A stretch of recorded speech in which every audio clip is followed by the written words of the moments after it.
আসসালামু আলাইকুম ওয়া রাহমাতুল্লাহ। আপনারা দেখছেন নামাজের সময়সূচি।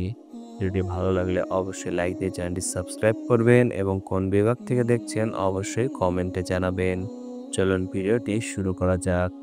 আজ বুধবার ২৮ জিলহজ ১৪৪৬ হিজরি ২৫ জুন ২০২৫ ইংরেজি ১১ই আষাঢ় ১৪৩২ বঙ্গাব্দ। আপনারা দেখছেন ঢাকা ও তার পার্শ্ববর্তী এলাকার নামাজের সময়সূচি।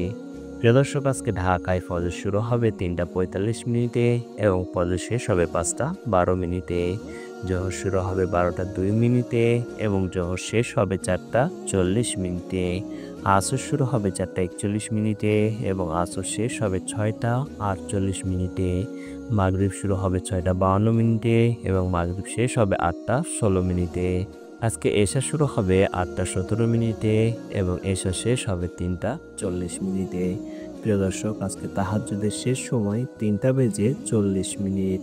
এবার আসুন জেনে নিই ঢাকা ও তার পার্শ্ববর্তী এলাকায় আজকে নামাজের নিষিদ্ধ সময়গুলো। আজকে নামাজের নিষিদ্ধ সময় সকালে ৫টা ১৩ থেকে ৫টা ২৭ পর্যন্ত, দুপুরে ১১টা ৫৬ থেকে ১২টা ১ পর্যন্ত এবং সন্ধ্যায় ৬টা ৩৪ থেকে ৬টা ৪৯ পর্যন্ত। এই ছিল আজকে ঢাকা ও তার পার্শ্ববর্তী এলাকার নামাজের সময়সূচি। এবার আসুন জেনে নিই উল্লেখিত সময়ের সঙ্গে যে সকল বিভাগের সময় যোগ এবং বিয়োগ করতে হবে। বিয়োগ করতে হবে চট্টগ্রামে ৫ মিনিট এবং সিলেটে ৬ মিনিট। পাশাপাশি যোগ করতে হবে খুলনায় ৩ মিনিট, রাজশাহীতে ৭ মিনিট, রংপুরে ৮ মিনিট এবং বরিশালে ১ মিনিট। এই ছিল আজকে ঢাকা ও তার পার্শ্ববর্তী এলাকার সম্পূর্ণ নামাজের সময়সূচি। ভিডিওটি ভালো লাগলে অবশ্যই লাইক দিয়ে চ্যানেলটি সাবস্ক্রাইব করবেন এবং কোন বিভাগ থেকে দেখছেন অবশ্যই কমেন্টে জানাবেন। সকলে ভালো থাকুন, সুস্থ থাকুন। আল্লাহ হাফেজ।